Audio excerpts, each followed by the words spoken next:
Welcome to another edition of Odyssey House Journals. We are calling this part 2, talking about gender dysphoria. Last week I said if you don't want to learn about gender dysphoria, and it still for some reason is horribly controversial in America, then tune out, turn off. But if you were interested in last week's episode and you want to find out what happened to Bigney after a whole bunch of crap in her life, that's why we are doing part 2. I'm Randall Carlisle, your host, and our co-host Rachel Santizo could not be with us for either of these podcasts.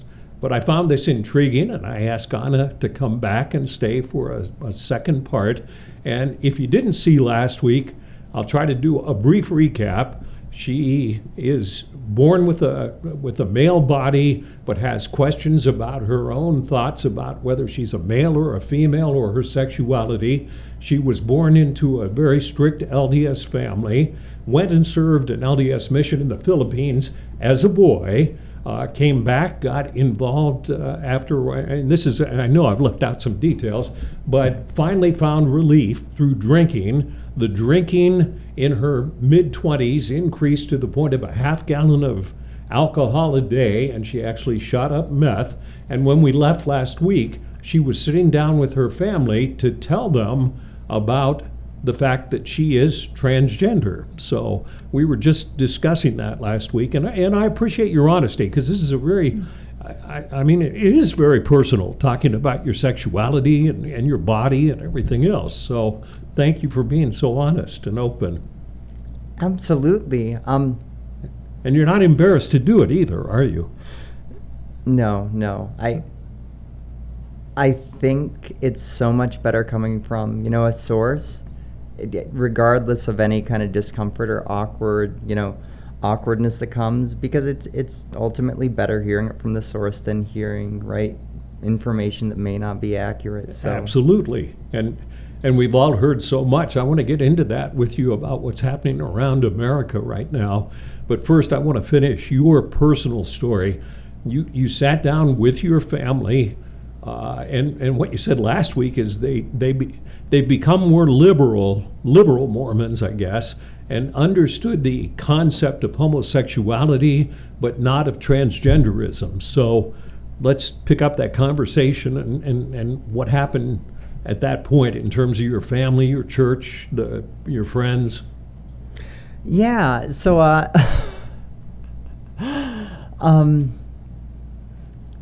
essentially, left Texas feeling very, very, very defeated. How did you leave things with your family? Did they say, don't ever come back, we don't have anything to do with you, or we love you despite, or how'd they respond? It was one person in my family in particular who was very, very influential to me, really, really, really tried to push me back into the closet. And, in my mind, I'm going, am I going to lose my family here? So I actually went home, and it was for maybe a month, went back into the closet. And, a month was about all I could do. After, having come out and felt that liberation and, the sense of peace coming from it, I, going back in and feeling, constricted again, I just couldn't do it. So I continued on, and I didn't really speak with my family. And what I can say is it was such an affirming thing. At this point, I was living in Provo. For those of you who don't know, Provo is very, very conservative. However, I'm going to maintain that I love Provo. Okay. I was treated so well. Really? Living life as a woman or a man? Living life as a woman. A transgender woman. Mm-hmm. And were people aware of that, or? Yeah. And then they treated you well. Extremely well. Wow. I even, like I said before, consider myself, right, a secular Mormon, and so, I at that point thought, I'm gonna, go and get to know the ward here, and was attending, a ward there. Just, I didn't hide anything about my beliefs or where I was, but I also didn't push it to the forefront. It was mainly, these are my people and there's connection, and not one issue with anyone.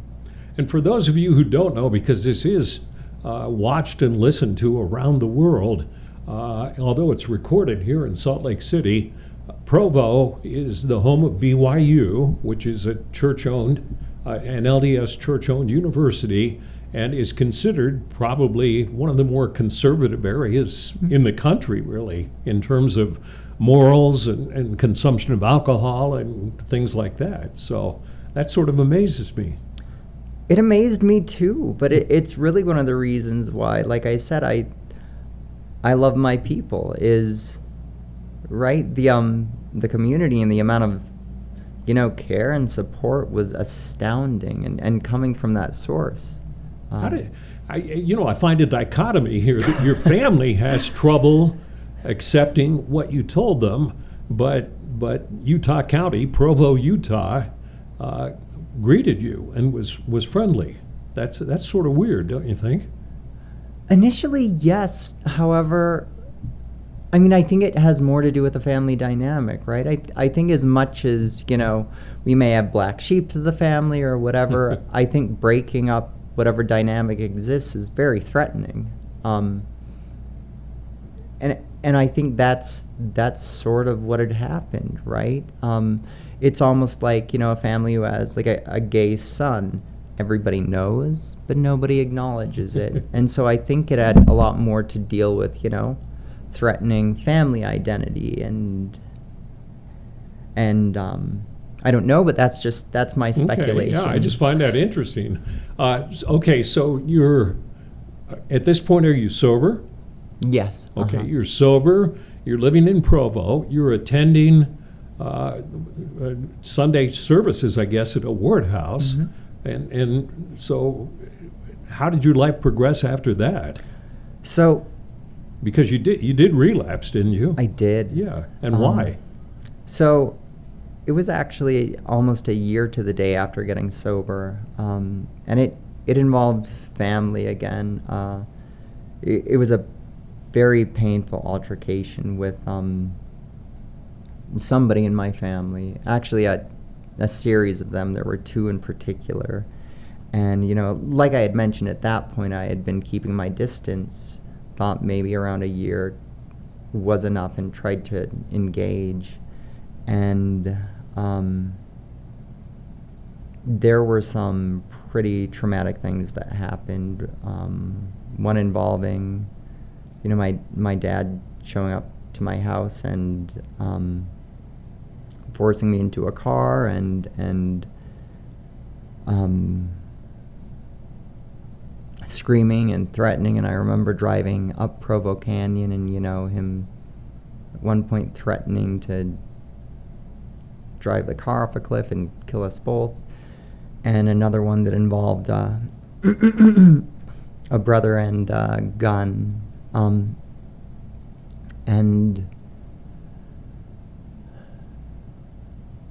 I remember after that, just, like you do, finding yourself at a liquor store where, you feel that pain, and you have unfortunately already developed this coping mechanism. Which was pretty quick and easy, right? Right there.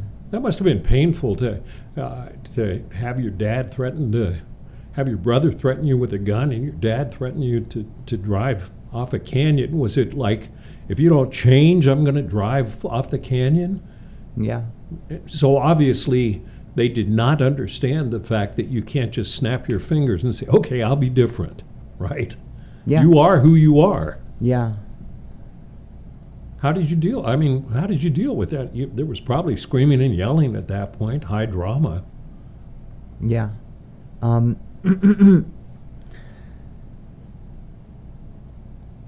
remember just really a lot of just freezing up during it and, doing what I needed to do to get out of the situation. I remember just, like with my dad just saying, yeah, okay, whatever you ask, I'll change. Selling it just until, I could get Sure. home. And then, yeah. So you go back to numbing yourself with the easiest way. And how long did that last, and how bad did it get? So I was in a few month period of drinking and said, I need to pull back. But I couldn't successfully. It was more weaning myself off and then, falling back into it. And I was doing that with my life. And this kind of progressed like that until, COVID hit. And it was at that point where, I was laid off from my job and just fell into a very deep depression. Started, hanging out with people who were questionable. And I remember one night in particular, this gets to the shooting up meth, was with a friend, and she pulled out, a baggie of meth, and, we had already been drinking. And for whatever reason, I just thought, what the hell? And she had a needle, and we ended up, diluting the meth, and we both just shot up. And honestly, the experience was horrible. I was going to ask you, because I've never done meth. What did it do for you? So it wasn't the pleasant numbing that alcohol gave you. No, it felt like I had way too much coffee. Okay. And I couldn't calm down. And I just wanted to go to sleep. And I couldn't go to sleep. Yeah. It wasn't a good experience at all. I know a lot of people will talk about meth use, saying, I tried this, and it was... I loved it. Yeah. I hated it. Okay. Which is good. Yeah. And And so after that, I knew, okay, I'm not going to do this. I'm going to stick with alcohol. And I just felt like a sense of intense shame after that. And not working and being inside all the time. And I just thought, what, nothing is working out here, right? I came out, that didn't work. I thought I could find, relief, and I'm just stuck in this. I'm stuck in alcoholism, and I'm always going to be stuck. I don't see a way out of this. I had a year, and then I blew that, and I thought, what, I'm just going to end it. I didn't necessarily have a date set, but I thought, I don't want to do anything that's very painful, and I'm just going to drink until that takes over, right? Until I don't wake up one morning. And I remember I was with a friend, and it was one night after drinking quite a bit. I woke up the next morning, and I was reaching under the bed for the alcohol that I had left under there to Sure. get me through the morning, as alcoholics do. And she confronted me, and she was very firm, saying, I know what you're doing, and I can't sit by and watch this. You need to do something. And I remember I was just fighting for the alcohol, going, where is it? Where is it? I need that. Give that to me. That's mine. You can't just take that away from me. Right. And I got to the point where, it was like a momentary outward perspective of who and what I was and what I was doing, and to this one person who really cared about me. And it was just an epiphany moment. Seeing what I'd become, and also realizing I don't want to die. Like, I don't want to die, and that's approaching very, very fast for me. And I knew I had a detox, so I went to the hospital, and they helped me detox. While detoxing, of course, I had a social worker come in. Ended up going to the I guess you would say the mental health sort of crisis Right. part of LDS hospital, and while staying there, spoke with a psychologist about what was going on, and said I need treatment, right? Having some days sobered up, just realized, like, if I'm gonna do something, I think I've decided that I do want to get sober. I don't want to die. Let them know that I wanted treatment, and they said, look, there are some openings, some places, or there aren't any openings anywhere except for Odyssey House. Do you think maybe we could release you and then get you into one of these places? And I said, no, I need to go from here. If I don't go from here, I've got the motivation to do this right now. I don't know if that's gonna leave. And if that leaves again, I'm gonna die. And initially he said, he warned against Odyssey because he said, well, they're not really your type. It's kind of a criminal population, and It's a tough program. It's a tough program. Yeah. Yeah. And I remember just saying, look, I don't care. I need something tough. Get me in there. Yeah. So this is toward the end of June, and remember waking up the next morning, and taxi came, and I got in the taxi. They brought me to admissions. All I had were pajamas that I was in. I didn't even have shoes on. So you came in barefoot in pajamas to admissions. Well, they found me some shoes because okay. I but I was going to say. yeah. So you're admitted to Odyssey, and you went to one of the adult residential houses. I did. How were you greeted? Great. It was. They didn't say, who's this weirdo and what is he or she coming in No. for or anything? No. Right. They put me over on the women's side. Right. No questions asked. At that time, we were doing quarantine houses, so spent a couple of weeks in a Right. quarantine house. Everybody was amazing. No awkwardness, no weirdness. Fast forward to going to Meadowbrook, which is an Odyssey house where I went, and same story. It didn't even come up. There were two things that happened there that were very healing. Number one, right, this, what I considered a Pandora's box of emotions and trauma that I felt inside. I realized I had somewhere safe where I could unpack it, regardless of what came out and however long it took. Which you'd never had before. No. Wow. And the fact that while staying there, I actually kind of forgot that I was transgender.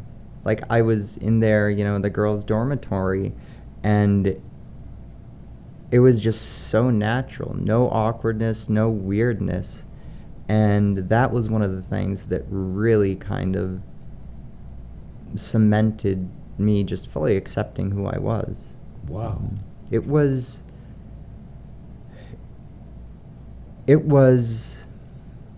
the most healing thing I've ever gone through. It was very hard. Which Odyssey House is. And we sort of take pride in that because if you buy into it and you do the work, it works. It does. If you don't, it doesn't work. But so this, I'm so pleased to hear this. Obviously, I work at Odyssey House, and you hear a lot of negative stories, but to hear something like this, that, all those struggles in your life, and all of a sudden, it's the best thing that's ever happened to you. Yeah. And let me tell you, we didn't pay her to say this, okay, right? No. I think the thing that comes right is when there is resistance, there are several different ways to approach sobriety, several different systems, right? And, every system's evolving and changing, and nothing is perfect. And so I know, right, when you maybe you don't want to fully embrace recovery, or there's something that you're very much dealing with that you don't want to look at, I think there's, a lot of externalizing. And a lot of critiques are valid, right? Nothing is perfect and mistakes are made. Sure. I know I think for me the reason it was successful is I understood that, and I said, at this point I just need to trust overall and, for lack of a better word, surrender. Because I'm out of answers. I need something, and I just need to trust. And that was incredibly helpful. So finally, after all these years, you're comfortable in your own skin. Yeah. Wow, that must be so empowering, enlightening. It must be a wonderful feeling. I mean, it is. It comes from, I think, when you understand yourself and get acquainted with yourself, strengths and weaknesses, any outside criticism that comes rolls off the back, right? Because you have this grasp on something more firm and more lasting, yourself, the essence of yourself. And having, being acquainted with yourself creates kind of an anchor, so to speak. Sure. And at the same time builds just that confidence where you can come and talk about it in a podcast. Yeah, I mean, worst case scenario, somebody's like, well, that's just a mentally ill dude in a dress, right? It's like, okay, that's cool. Yeah. But it's not.